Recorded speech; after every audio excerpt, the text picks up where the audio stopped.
Hello everyone, I hope you are all doing good. So today we will start our chapter number 15 in EVS. Our chapter name is The Earth and Heavenly Bodies.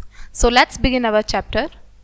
देखिए, अब हम इस chapter में बात करेंगे हमारी Earth के बारे में और हेवनली बॉडीज के बारे में. ठीक है, so let's begin. The sky look like a huge space with nothing in it. हमारा स्काई जो होता है बहुत बड़े स्पेस की तरह दिखता है जिसमें कुछ भी नहीं होता. But at night time if you look up you can see lot of twinkly point of lighting up there. लेकिन रात के समय पे आप देख सकते हो बहुत सारी चीज़ें आप देखते हो, चमकती हुई चीज़ें देखते हो आसमान में जो ऊपर से लाइट देती हैं. Things like the sun. कौन कौन सी चीज़ें हम देखते हैं आसमान में? Sun, moon, stars, planet that we call heavenly bodies और सेलेस्टियल ऑब्जेक्ट. देखिए, हेवनली बॉडीज और सेलेस्टियल ऑब्जेक्ट जिनको हम बोलते हैं वो एक्चुअल में दूसरे प्लैनेट्स होते हैं. ठीक है, तो ये चीज़ें हम अपने आसमान में देखते हैं. अब हम बात करते हैं सोलर सिस्टम के बारे में. सोलर सिस्टम यानी कि सौर मंडल. In our big space family called the solar system. जो हमारी पूरी स्पेस में फैमिली होती है ना, यानी कि जितने भी सारे प्लैनेट्स होते हैं वो सभी मिलके हमारा पूरा कंप्लीट सोलर सिस्टम बनाते हैं. There are 8 planets. हमारे टोटल 8 प्लैनेट्स हैं हमारे सोलर सिस्टम में. कौन कौन से हैं? Mercury, Venus, Earth, Mars, Jupiter, Saturn, Uranus and Neptune. These are the 8 planets in our solar system. Planets are like giant mirror for the sunlight because they do not make their own light. देखिए, planets जो होते हैं ये एकदम mirror की तरह होते हैं. किसके लिए? सन की लाइट के लिए. क्योंकि इन जो प्लैनेट्स होते हैं ना इनकी खुद की अपनी रोशनी नहीं होती. ये अपने जो रोशनी लेते हैं ना वो सारी सन से ही लेते हैं. ठीक है, they just bounce the sun's light back to us. और इनसे जो होता है मिरर के जैसे ये काम करते हैं. इनके ऊपर लाइट जाती है, सनलाइट जाती है और वापस से बाउंस बैक होके आ जाती है. ये हुए हमारे कुछ प्लैनेट्स की बात. Now let's talk about our planet Earth. Our Earth is the third planet. हमारे सोलर सिस्टम में थर्ड प्लैनेट जो है वो अर्थ ही है. आवर होम, हमारा घर. अर्थ पृथ्वी थर्ड वन है लाइन में, सन से तीसरे नंबर पे आती है. और ये स्पेशल है क्योंकि ये एक ऐसा बस एक ही ऐसा जगह है जहाँ पे लिविंग है, जीवन है जहाँ पे, और जीवित लोग जहाँ पे रहते हैं, लिविंग थिंग्स जहाँ पे रहते हैं जैसे कि पीपल, एनिमल्स, प्लांट्स ये रहते हैं. जिसकी वजह से यहाँ पे जो वो लिव है वो पॉसिबल है, जीवन संभव है यहाँ पे अर्थ पे. Because earth has air and water. क्योंकि हमारी अर्थ पे एयर और वाटर दोनों ही चीज़ें प्रेजेंट हैं जो कि हमारे जीवन को चलाने में बहुत हेल्पफुल होते हैं. इनके बिना हमारी लाइफ पॉसिबल नहीं होती. अब आते हैं slope of the earth. The ground under your feet might seem flat but earth is actually shaped like a ball although it's a bit squish at the top and bottom ends. देखिए, जब जिस ground पे हम खड़े हैं आपको ये बिल्कुल फ्लैट नज़र आ सकती है, लेकिन एक्चुअल में हमारी अर्थ जो होती है ना वो फ्लैट शेप में नहीं होती, एकदम बॉल के जैसी होती है, ओवल शेप में होती है हमारी अर्थ जो है. और थोड़ी सी स्क्विश्ड होती है टॉप से और बॉटम एंड से. टॉप एंड यहाँ पे ये बात की है और ये बॉटम एंड यहाँ पे बात की है. थोड़ी सी सर्कुलर उसमें होती है मोशन में. ठीक है, यहाँ पे जो अर्थ है उसके हमने बात की संरचना के बारे में कि वो कैसे बनी हुई होती है, कैसी होती है, इसकी शेप कैसी होती है. अब हम बात करते हैं मूवमेंट ऑफ अर्थ. हमारी अर्थ मूव कैसे करती है? भाई हमें पता है हमारी अर्थ मूव करती है, अपने एक्सिस पे मूव करती है, सन के चारों तरफ चक्कर लगाती है, हमें पता है. Our Earth is always dancing in its space. In space हमारी अर्थ हमेशा से डांस करती रहती है स्पेस में. डांस करने का मतलब है हमेशा से ही मूवमेंट करती है. It spins like a top. ये अपने ही टॉप पे एक्सिस पे घूमती रहती है. It's spin is called rotation. और इसके पृथ्वी के घूमने को हम रोटेशन कहते हैं, जिसकी वजह से हमारे वेदर में चेंज आता है और हमारे सीजन भी चेंज होते हैं सिर्फ अर्थ के घूमने से. और दिन और रात भी जो होते हैं ना वो अर्थ के घूमने से ही होते हैं. It turns around an imaginary stick that go from the north pole to the south pole. और ये एक इमेजिनरी स्टिक जो होती है जिसको एक्सिस बोलते हैं उसी पे घूमती हुई नॉर्थ पोल से साउथ पोल तक घूमती है. घूमती नहीं है, एक इमेजिनरी ये पोल्स आपको दिखाए गए हैं, नॉर्थ पोल और साउथ पोल, ठीक है। And Earth always spin in the same direction from west to east, और अर्थ जो होती है वो हमेशा से सेम ही डायरेक्शन में, एक ही दिशा में घूमती है, वेस्ट से ईस्ट की तरफ घूमेगी अर्थ जो होती है हमारी। The other dance move earth has is called revolution, और अर्थ की जो दूसरी मूव होती है, डांस मूव होती है, जिसको नाम दिया गया है रेवोल्यूशन, क्या होता है, which is earth when earth take a trip around the sun, यानी कि जो अर्थ होती है जब वो सूरज का पूरा चक्कर कंप्लीट करती है उसको हमारा रिवॉल्यूशन बोलते हैं, ठीक है। और आपको पता है जब अर्थ होती है हमारी सन का पूरा एक रोटेशन कंप्लीट करती है तो वो 365 डेज में कंप्लीट करती है, और हमारी अर्थ पे पूरा वो एक साल माना जाता है।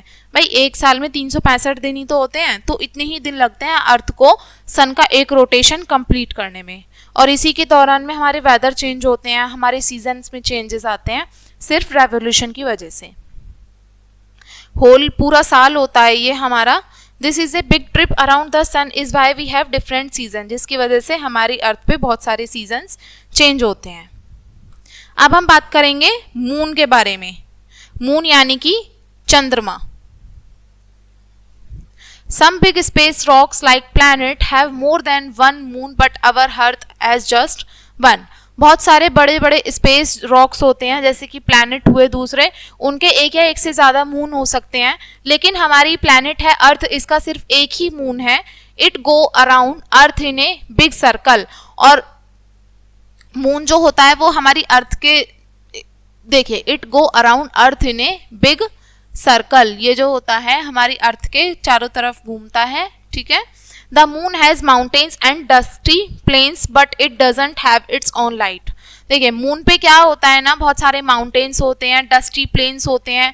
डस्टी प्लेन्स का मतलब है यानी कि वो वाले मैदान जिनमें बहुत ज़्यादा डस्ट होती है वो, और साथ में मून की खुद की अपनी कोई लाइट नहीं होती। मून जो होता है वो सन से लाइट लेता है, जिसकी वजह से वो चमकदार दिखता है। We see the moon because it reflect the sunlight.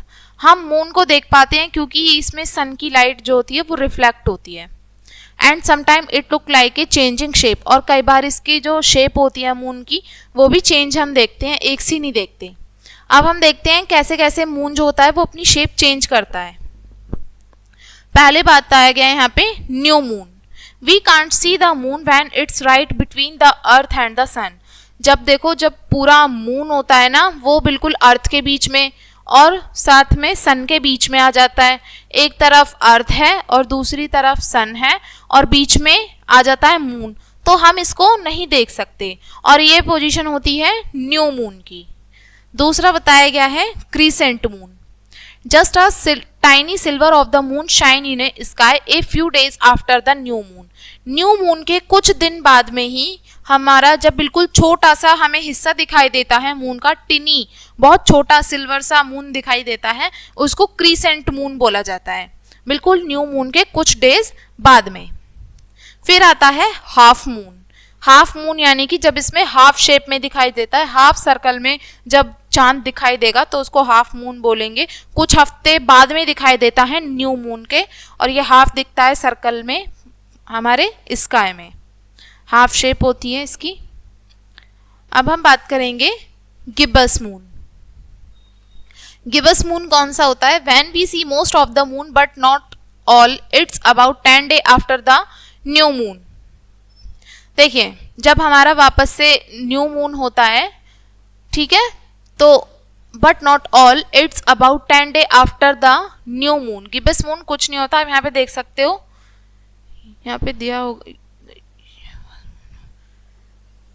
ये देखिए यहाँ पे दो तरीके के दिए, एक तो वैक्सिंग गिब्बस और एक वैनिंग गिब्बस, ठीक है, यानी कि ये कुछ 10 दिन बाद का ही टाइम पीरियड होता है, न्यू मून के कुछ टाइम बाद का। फिर आता है फिर फुल मून आता है। फुल मून यानी कि जिस दिन पूर्णिमा होती है ना, जब पूरा मून दिखाई देता है आसमान में, वो वाला टाइम पीरियड होता है ये। 2 हफ्ते बाद में न्यू मून के, जब अर्थ जो होती है वो सन के और मून के बीच में होती है, तो मून जो होता है वो दिखाई देता है पूरी तरीके से, पूरा मून दिखता है।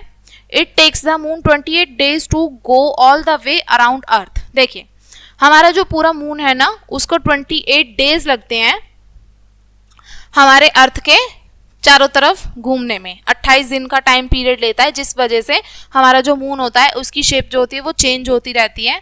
ये मून के फेसेस दिए हैं आपको। ये न्यू मून है, न्यू मून में दिखेगा ही नहीं, हमें पता है, क्योंकि अर्थ के बीच में रहता है ये और सन के बीच में रहता है। फिर वैक्सीन क्रेसेंट आता है, फिर first quarter waxing gibbous, full moon होता है जब पूरा दिखता है, वैनिंग गिब्बस, लास्ट क्वार्टर ये, और न्यू मून आता है फिर से। तो इस टाइम पीरियड को पूरे 28 दिन लगते हैं होने में। अब बात करते हैं हम स्टार्स के बारे में। स्टार्स यानी कि तारे, सितारे जो हम रात को देखते हैं, चमकते हैं आसमान में, वो जो स्टार्स होते हैं ये बहुत दूर होते हैं हेवनली बॉडीज से। हमारे प्लैनेट्स होते हैं ना सोलर सिस्टम, उनसे तो बहुत ही दूर होते हैं, जिसकी वजह से साइज में बहुत छोटे दिखाई देते हैं, जिनकी खुद की अपनी लाइट होती है, खुद का अपना प्रकाश होता है। The sun is a star and it's closest one to us. Sun जो होता है वो भी एक स्टार के जैसा है और जिसको हम देखते हैं सबसे क्लोज है ये हमारी अर्थ के। When we see a bunch of stars making a pattern, और जब देखो स्टार्स जो होते हैं ना वो एक पैटर्न भी बनाते हैं जिसको हम कॉन्स्टिलेशन बोलते हैं। ठीक है, स्टार्स का जो पूरा पैटर्न बनता है ना 7 स्टार्स का, उसको कॉन्स्टिलेशन कहा जाता है।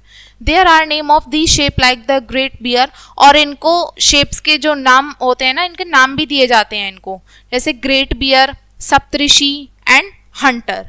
ठीक है, they are picked because the stars kind of look like those things, और ये इन शेप्स को जो नाम दिए गए हैं वो इसीलिए दिए गए हैं क्योंकि ये इनके जैसे दिखाई भी देते हैं। जो शेप्स होती हैं ना इन्हीं के उस पर नाम इसलिए दिए गए क्योंकि इनके जैसे ही दिखते हैं। ठीक है, तो ये हुए हमारी स्टार्स की बात में। हमने जाना स्टार्स के कैसे कैसे होते हैं, कैसे इनकी लाइट अलग होती है और ये बहुत दूर होते हैं हमारे अर्थ से।